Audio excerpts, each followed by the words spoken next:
Hello, I'm Tara Gadomski. I'm an actor and filmmaker and the creator of New Citizen of the Old Country blog. It was about 3 years ago, actually 3 years ago tomorrow, March 24th, that I became a dual Hungarian and US citizen. And I did that through the simplified naturalization process. That is, when you can get Hungarian citizenship through your ancestors.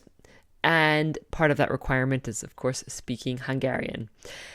I detailed the long journey I took to achieving this on my blog called New Citizen of the Old Country. And I did a 10-part series where I listed all the steps I took over many years to become a dual citizen. And they've been on the blog for a while, but I thought I would do some videos and put them here on YouTube and also on podcast platforms to reach a larger audience and find more people who are interested in becoming a dual US Hungarian or Hungarian Canadian, a dual citizen with Hungary through ancestry. This is how I did it. Part 1 and 2 are already here. You can listen to them before this video. And this is part 3. I'm going to read my blog. And if you would like to connect more with me, please do check out my website, New Citizen of the Old Country. So here we go. Part 3, my journey to Hungarian citizenship. Becoming proficient in the Hungarian language. There's no hack or easy fix for learning to speak, read, and write Hungarian. The only way to do it is to commit to spending the time, then follow through. In this blog post, I'll outline how I did it, but it's important to note that there are many different language learning styles and strategies. I already knew what strategies would work best for me, but that didn't stop me from trying out some other methods as well. Important tip, think about how you like to learn anything before diving into your Hungarian language study to avoid wasting time and money. You can read some scholarly abstracts about language learning styles, and I'll link them below. Well, here's my experience. When I was 15 years old, I was accepted into the Rotary Youth Exchange Program, and I moved to Brazil for a year and became fluent in Portuguese within a few months, just by making friends in school and talking to my host families. So I knew from experience that speaking and listening would be the best method for me to get better at Hungarian too.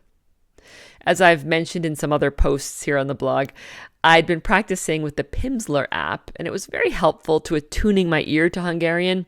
I was also working through some basic grammar books, which was helping me understand some of the ideas of vowel harmony, which is an important part of Hungarian grammar. But I felt I needed a teacher and the accountability of a class to get myself ready for the citizenship interview. I found the Magyari Iskola Budapest online. That's the Hungarian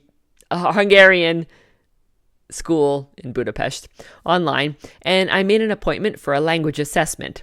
One afternoon, I received a phone call from Budapest and spoke solely in Hungarian to a woman from the school. Now, when I say I spoke solely in Hungarian, I mean she asked me questions in Hungarian, most of which I could not answer. However, I was able to understand a couple of questions like what's your name and what's your phone number, and I answered them appropriately. I could even spell my name and say all the numbers in my phone number thanks to the practice I've been doing on letters and numbers in the Pimsleur app. So to my delight, I was able to skip the very basic Intro to Hungarian level and jump into an A1.2 class.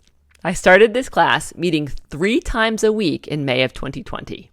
Now, an aside, for readers outside of Europe, or actually my listeners here outside of Europe, don't worry if you don't know what A1.2 means. I did not either until I started studying Hungarian, but I quickly found out about the Common European Framework of Reference for Languages, Learning, Teaching, Assessment.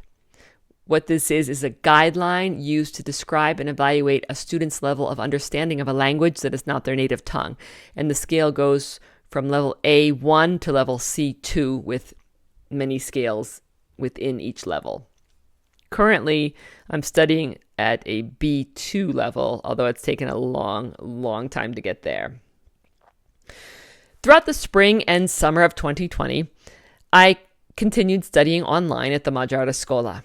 Now, one fun thing about this school is at the end of each course, you take a test online, monitored by the teacher, and you get a certificate if you pass. Certificates were fun and inspiring to me. But when fall 2020 came, I got some teaching work. I was no longer available to go to the online Hungarian classes, which took place in the afternoon for me, because, as you know, Budapest is 6 hours ahead of the US East Coast where I am. So their evening classes were afternoon time for me. I was very sad about this because I had made several good friends in my class. Thankfully, we remain friends today. Hi, Irena. Side note, one of the best things actually about my Hungarian citizenship journey has been the friends I've made along the way, and I encourage you to find your people too. So while searching for a new class that would work with my schedule, I kept studying Hungarian on my own through various methods. I did Tandem, I did Catch Budapest, and I did Hungarize. All great ways to continue practicing your Hungarian.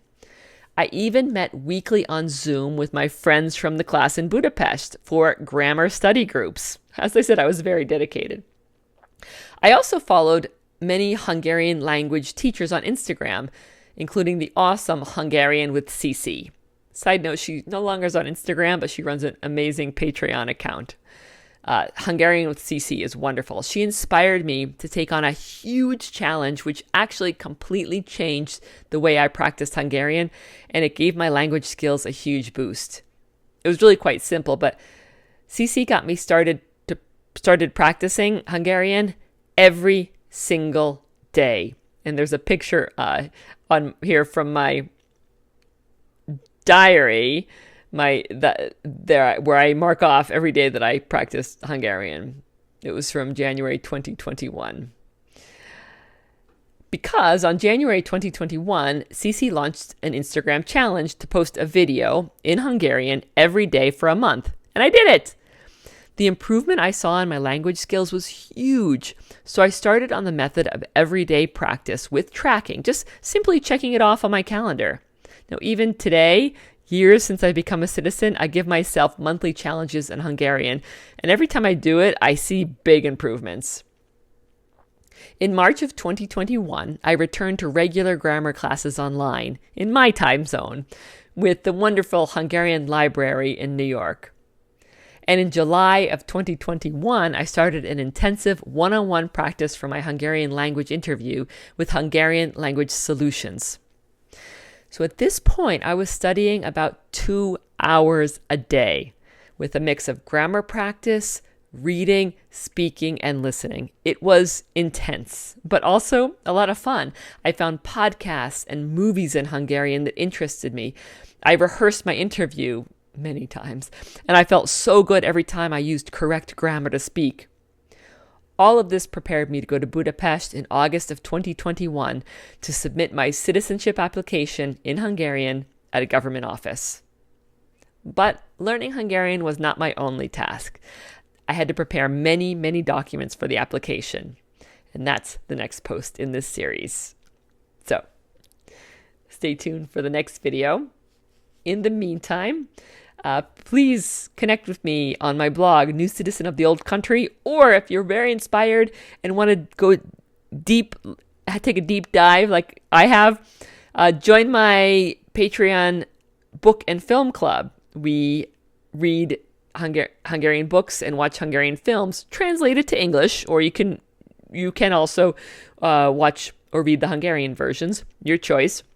And once a month we meet and discuss these works online. It's a great group and we have a lot of fun. So please connect with me, New Citizen of the Old Country on Patreon, New Citizen of the Old Country blog, and I would love to hear from you. Thanks so much and stay tuned for part 4.